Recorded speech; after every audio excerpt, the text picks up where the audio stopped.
During the summer, Lloydminster youth have been working on a mural project to cover up graffiti behind the giant tiger. Our Sarah Baker has more on the story. For Lloydminster Youth Council member Cassidy Schmeltzer, this was her first time working on a youth graffiti project. The mural the youth did has many meanings behind it. There's a bunch of different representations within the paintings. There's, for example, there was like a poppy to symbolize Remembrance Day. There was sweetgrass to symbolize Indigenous communities. There was a girl in the window, a youth to symbolize the possibilities that the youth have for the future, all the endless possibilities. For the youth that worked on this piece like Cassidy, the mural is a symbol of the community coming together. The mural is just a really great representation of the community and how it's so great that Lloydminster comes together, and we're a really a community that really likes to come together like that. And I think it's just a great representation of us and how we come together and our team. The mural is a great inspiration for Lloydminster youth to contribute to the community. Youth see other youth getting involved in a way like the mural. It invites them to come and join the experience. And yeah, just gets them involved. They see someone their age doing it and they'd also like to do it. And it's a great way for them to get into that kind of stuff. Sarah Baker, Primetime Local News.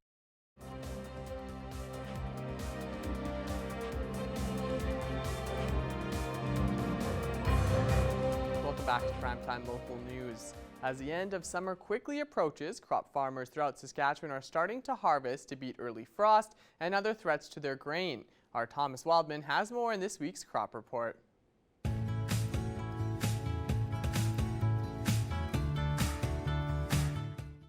It is now September, and that means it's time for another crop report. With me, as always, we've got the crop extension specialist, Matt Struthers, with the government of Saskatchewan. And here he is again today. So how has it been this last little week as we've now started September, Matt? The last week, we saw a little bit of rain delay for many parts of the province, but that still didn't stop the producers from getting out there and getting a lot of their crop in the bin. We're sitting at 23% of the crop now in the bin, up from 16% last week and just behind the 5-year average of 26%. So a lot of that progress is in the southwest and west central regions who have been very dry and a lot of their crops ready to go. And now we're slowly seeing the southeast and east central and in the northern regions slowly get into their fields as well. So a couple more weeks of hot, dry weather and a lot of combines will be out in the field. So is there any worry particularly about being slightly behind in terms of having that grain in the bin with frost maybe coming soon in the early September, as we've discussed before, or just being kind of behind that average? Should most crop producers feel like if they're starting their harvest now, they should be in pretty good shape? There's always that worry of an early season frost showing up and certainly creating a lot of challenges and a lot of headache. I mean, right now, nobody can predict when the next, the frost is going to come. So hopefully the weather stays nice and those producers are able to just harvest as fast as they can. It's not too much of a worry. It's Saskatchewan. We've definitely been here before, and producers have made it through. So no huge concern right now. I just hope the weather stays hot and dry, and maybe a few rains here and there just to keep things from drying down completely. But it certainly help. A little bit of rain would certainly help livestock producers across the province as well. So it's a tough one. You need rain on one side and you don't want it on the other. Got a lot more grain into the bin.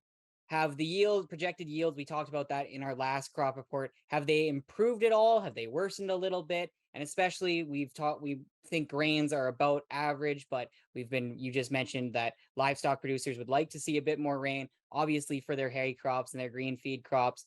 Kind of let's hear about the whole kit and caboodle in terms of grain and hay so far in Saskatchewan, now that we're starting here in September. Yeah, so we'll have updated numbers on grain yields coming out next week. It'll encompass the whole month of August, all that progress that's been made, and we'll have a better idea of what's sitting in the bin.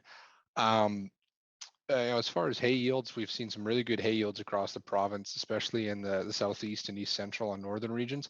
Of course, the southwest and west central, where it was very dry, they didn't get those similar yields. And right now their pastures are drying up very quickly, and they could certainly go for a shot of rain. So we would love to see some rain fall on some land that isn't about to be harvested, because of course that makes it challenging. So Looking at yields as well, or back to yields, in the southwest and west central regions where it's been so dry, we are expecting to see lower yields, below average or well below average in some areas. We don't know for certain yet.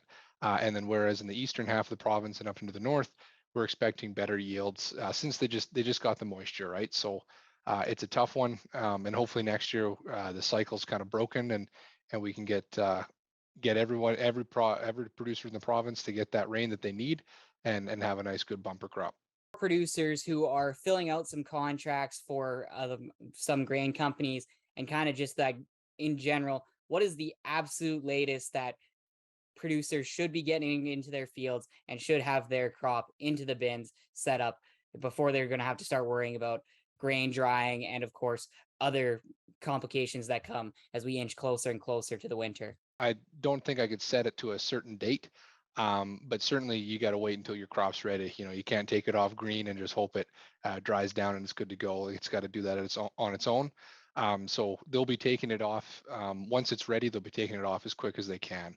And as far as grain contracts, I'm not involved in those at all, so I can't speak to them. But yeah, producers will make quick work of the work that's out there, and hopefully there's no rain, snow, or hail that comes in between then. Thank you so much for the Labor Day update in terms of the crop report, Matt. And we hope that you have a wonderful Labor Day as well as all of our grain producers across the great province of Saskatchewan. And now take a look at today's agriculture prices.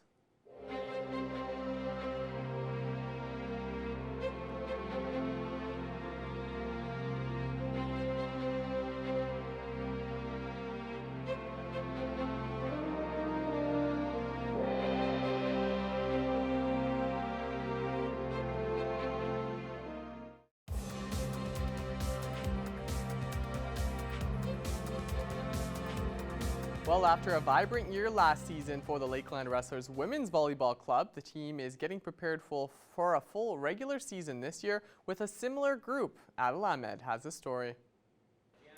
The Lakeland Wrestlers Women's Volleyball team are coming off of an ecstatic season, going 14-2 in the ACAC last year, but coming up short in the provincial finals, earning a silver medal. This year, the team has primarily a similar group from last year, with 10 players returning and 6 new faces joining the mix. We've gotten significantly bigger and a little bit more athletic as well, so that's pretty exciting for us to see. I knew we were getting a little bit bigger for sure, but I'm very excited about the athleticism that has come in. I think going into this year, the group that we have and the strengths individually that we can all bring together as a team, it's looking really, really good in these first few practices. And with new players coming in, athletes who have been on the team for a number of years now, like Janae Varga, who was an all-Canadian player in women's volleyball last season, says she's been impressed by the way they have adjusted into the team. I think they've been molding in pretty well so far. Like, we've been together for maybe just over a week now, but we've spent almost every day together, and I think everybody's getting along quite well so far. And in the practices, it seems to have been going well. It's no doubt that the women's volleyball team has been dominant in the last 5 seasons, winning 4 medals during that time. But even after their heartbreaking loss to the Red Deer Kings last season in the provincial finals, the Rustlers are hungry to be back on top. We came out of that championship game and we were ready to go as soon as we stepped foot into the change room. So that silver medal is something. We put a banner on the wall, but it's definitely not something that we're satisfied with.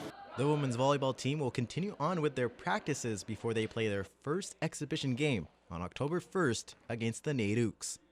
Adil Ahmed, Primetime, Local Sports.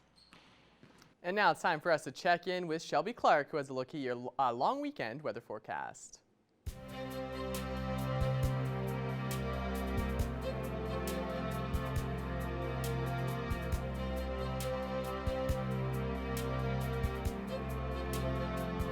Thank you so much again there, JCS. Now taking another extended look at your weather forecast. We will be starting off with our central zone of our provinces, and we have definitely warmed up quite a bit from what we were looking at yesterday. Jasper was seeing the warmest there yesterday at that 27 mark, but now they are now past 30 degrees for today. So seeing that heat warning in effect in most spots across the provinces. 29 down in Rocky Mountain House as well over in Edmonton, 28 down in Red Deer, while most spots are just at 25, 27 degrees over on the Alberta side. And switching over to our Saskatchewan side, they are slightly matching with us on the Alberta side, although looking a little bit cooler. 21 over in Melfort, 23 in both Prince Albert and Saskatoon, and Meadow Lake and North Battleford are at 24, 25. So looking slightly cooler, but still past that 20 point. So looking pretty warm still for today. Switching over to our northern zone, they are looking slightly cooled down from what they were seeing yesterday actually as well. Uranium City and Wollaston Lake are actually warmed up a bit at 17 degrees. They have been seeing this throughout the week, so looking a lot cooler in those areas. South End and Stony Rapids, the coolest at 13, 14. Down in Flin Flon, they were just at 16. Meanwhile, these spots over here are slightly warmer at that 21 and 23. But going back over to our Alberta side here for our northern zone, they are matching with us in our central area for sure. 25 in most spots over on this end, while Grand Prairie has seen the warmest with that 27 mark. 23 degrees for Slave Lake, while High Level and Fort Chipewyan are just over that 20 degree mark with 21 and 22. And going over to our southern zone here, looking the warmest just as we expected. Most spots well closer to that 30 degrees. Medicine Hat actually has cooled down, but still quite warm with 30 degrees. They have been seeing closer to 35 throughout the week, so they are slightly just a couple degrees cool down for today. Then it is 29 over in Lethbridge, and the rest are just seeing 28. So that heat warning is definitely in effect in most spots over in our southern zone. And going back over to our Saskatchewan side, they have cooled down quite a bit. They were seeing past that 30 mark, closer to 35 for the past couple of days, but now for today have cooled down just above that 20 degrees. 21, 22 for Yorkton and Estevan, while it is 23 for in the center here with Moose Jaw and Regina, and 25 for Swiftcurrent and Kindersley, as Kindersley has just warmed up to 26. But now going back across the region, looking at what we will expect throughout our evening and throughout the night into our long weekend. Yes, we will be seeing those double digits make its way back for our temperatures. So going to be warming it back up from what we were seeing last night. Most spots will be seeing a low of 12 to 13 degrees for tonight. Mural and Provost will be looking at a low of 10 to 11, and Isle Cross will be seeing the warmest with that low of 16, and seeing some nice conditions for tonight that are expected. So going to be a beautiful Friday evening into Saturday. And ending off with our 3-day forecast, you're here in the border city, looking at 34 Saturday and Sunday. Heat warning, extreme heat wave here for the weekend. Just be prepared for some scorchers. Mixture of some sun and cloud tomorrow, then seeing a lot more sun Sunday. So just be prepared, have that water ready, have that sunscreen ready. Like I was saying, safety is top priority. Then ending off that long weekend at 27. Get ready, we're seeing a beautiful weekend ahead here in the border city. That's all I have for now. Our Jace Mackey will have more news coming up after the break.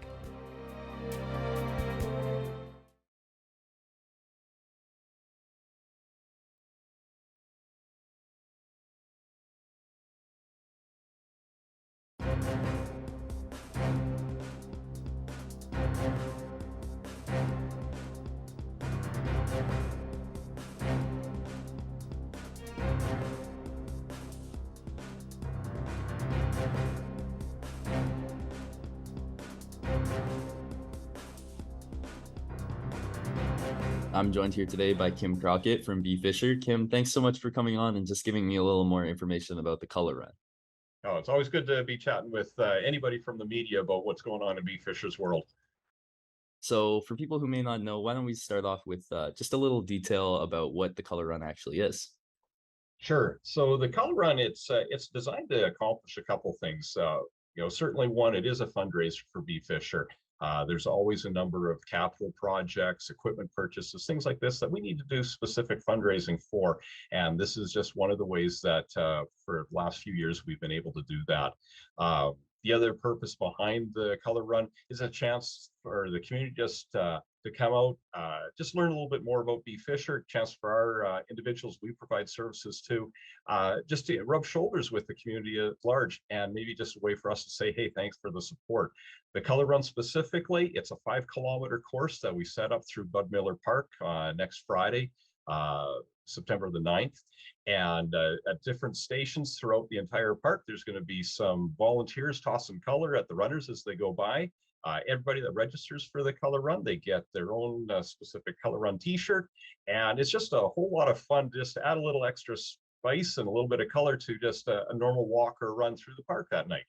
So would you mind telling us a little bit about the causes that Be Fisher supports? Sure, so absolutely. Be Fisher as an organization, we've actually been in existence 50 years now. This is our 50th birthday this year. And with our mandate is primarily to provide a wide range of care services to individuals with developmental disabilities. And that can range anywhere from providing specialized equipment, helping them find employment or volunteer opportunities, to providing 24-hour care services in a care home kind of setting. And that's been kind of the focus for us for the last few years. Is we operate 12 care homes here in Lloydminster, and there's some improvements that we want to take care of and just make them a little bit better suited to the individuals that live there. And so that's a lot of the purposes behind the fundraising we've been doing the last few years, is just to make some improvements to them and make them better suited to the ones that live there. How do people go about registering for the color run? So the best way to register for it, Marcus, is to go online to our website. That's simply bfisher.com. At the top, there is a link to the color run, and it will provide all sorts of details to it. And you can also register online at that point in time. So the fees for it, for adults, it's $50. For students 11 to 17, it's $30. And for kids 10 and under, it's $20. And what that gets you is that gets you your color run t-shirt, gets you a personalized color package that we send off at the very beginning of the run. That's always a good way to start it off. Get some post-run beverages and snacks. First class entertainment is there. They create a great atmosphere for it. Kurt Price is back again as our MC for the event. And it's just an amazing way to start off, really the fall schedule of events, just in a really fun way. And like I say, it's an opportunity for us to raise a little bit of money, but also a way for us just to put an event together that the community can all participate in. You don't have to be a hardcore runner, and anybody from any age could come out. If you can walk the course, that's fine. Just come on out. Is there anything extra that you'd like to add? I think the biggest thing for us at Be Fisher right now is just thanks to the community for 50 years of support. Here's one more way that we've created a couple of opportunities with the color run coming up and with the New Year's Eve gala at the end of the year. Our website has got really all the information we would need for the color run, but absolutely feel free to give us a shout. We can certainly answer the questions, but really looking forward to the community coming out. It's always such a fun time, good for anybody in the family. We just look forward to having you come out. Thanks so much, Kim. I really appreciate it once again for taking the time out of your day to do this. Hey, thanks so much, Mark. It's always a pleasure.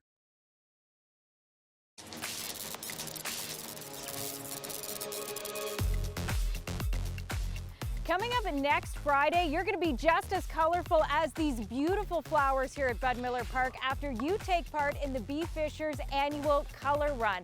This is a photo from last year's Color Run taken by Vidare Images, Jason Whiting, and you can just see the beautiful rainbow and the intense color that was a part of the Color Run. Now is the time for you to get registered for next Friday's event, bfisher.com, and this one, it is a family-friendly event, so the entire family can take part. And when you get registered, when you take part, all the funds raised, they're going to support people in our community with developmental disabilities. All the details, you'll find them online, bfisher.com, and get set to get colorful next Friday. The pickleball courts have been very busy this summer, and the Civic Center, it's about to get very busy starting next week. The Lloydminster Bobcats celebrating 40 years of junior hockey this year, and they've got a number of activities planned, including coming up on Thursday, the Evening of Champions. Gold medalist Emerence Mashmeyer is going to be at the Evening of Champions, as are a number of other special guests, including NHL alumni Corey Cross. And there's other activities taking place as well, including coming up next Saturday, there's an alumni hockey game and the Boundary Battle of Alberta. You'll find all the details at lloydminsterbobcats.ca.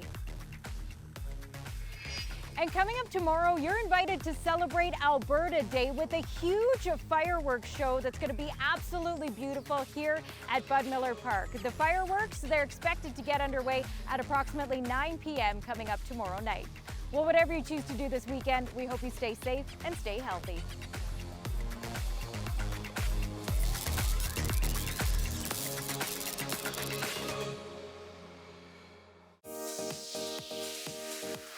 What's Happening is brought to you by Northern Factory Workwear, Circle Drive East, Saskatoon, and Highway 17 South, Lloydminster.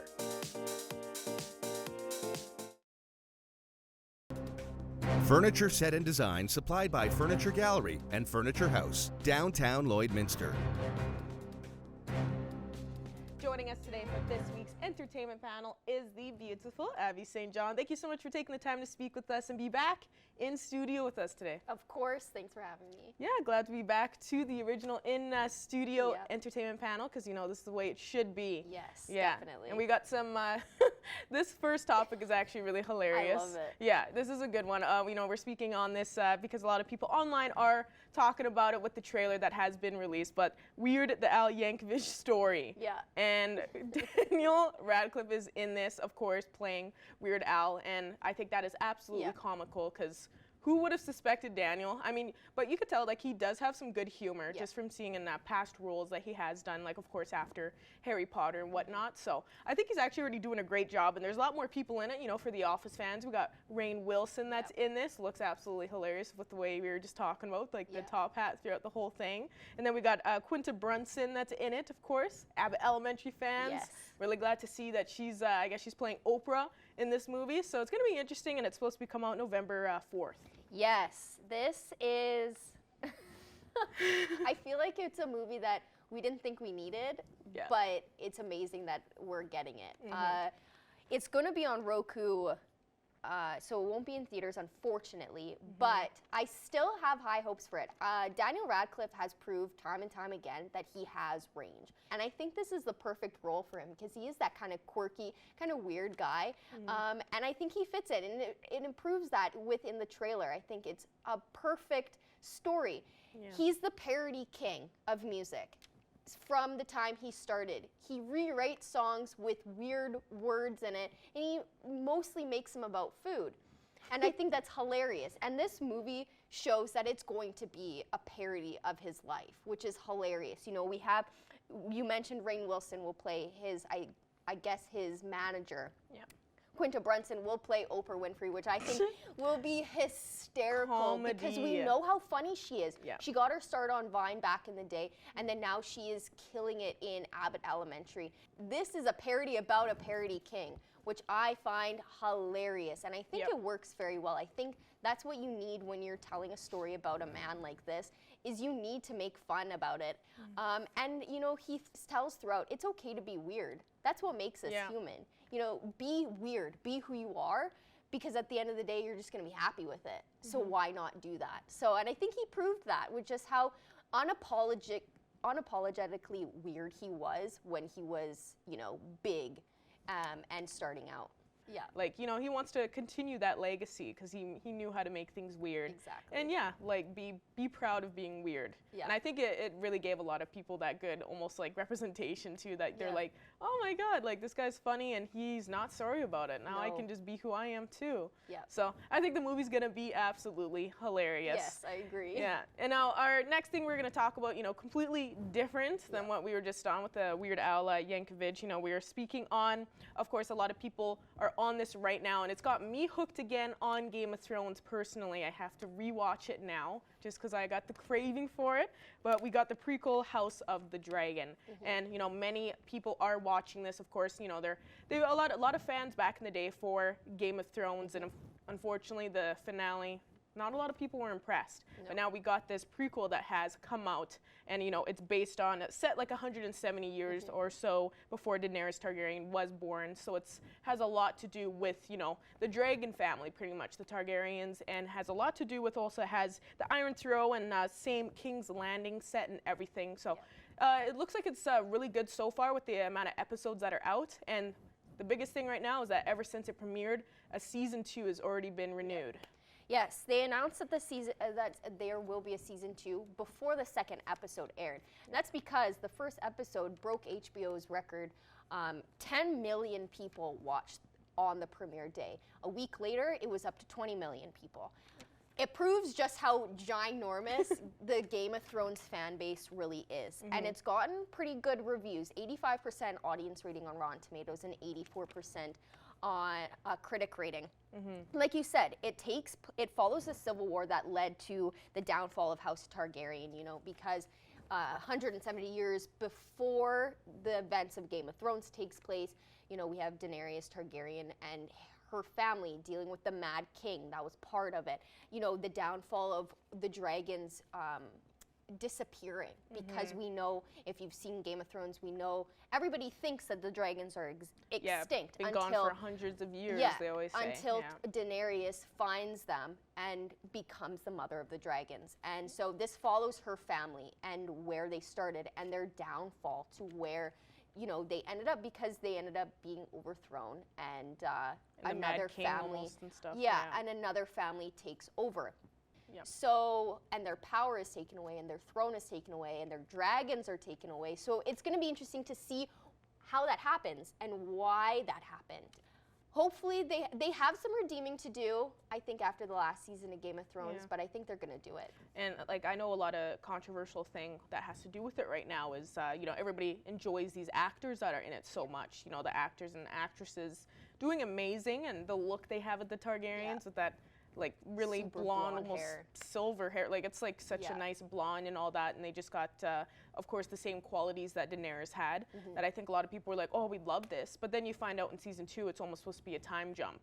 So that's what a lot of people are actually speaking about right now, how disappointed, because they just are already in love with these actors and actresses in season 1, and now they're not going to be there in season 2. But, you know, I think a lot of fantasy lovers out there are really enjoying their time, because not only did, you know, they get this prequel to, for House of the Dragon for Game of Thrones, there's also now a show, Lord of the Rings, The Rings of Power, and that's pretty cool as well, because, you know, lots of Lord of the Rings fans out there. That is a serious fan base, and even the second ep is releasing today, and that one's already getting some good reviews for that first step. Lots of fantasy fans out there are going to enjoy, but unfortunately that's all the time we have for this week's entertainment panel. So thank you once again so much for joining us today, Abby, and also it is going to be National Cinema Day coming up here this weekend on Saturday. So here in the Border City, make sure you go check out May Cinema 6 and go catch that $3 movie they're going to be offering. Yes, perfect. It's a perfect day. Oh yeah, of course. Yeah. And now taking a quick look at your 7-day forecast. Get ready for a beautiful long weekend ahead here in the Border City, and get ready for next week, because we will be seeing some beautiful days next Wednesday, although we will be cooling down to that 17 for next Thursday and next Friday.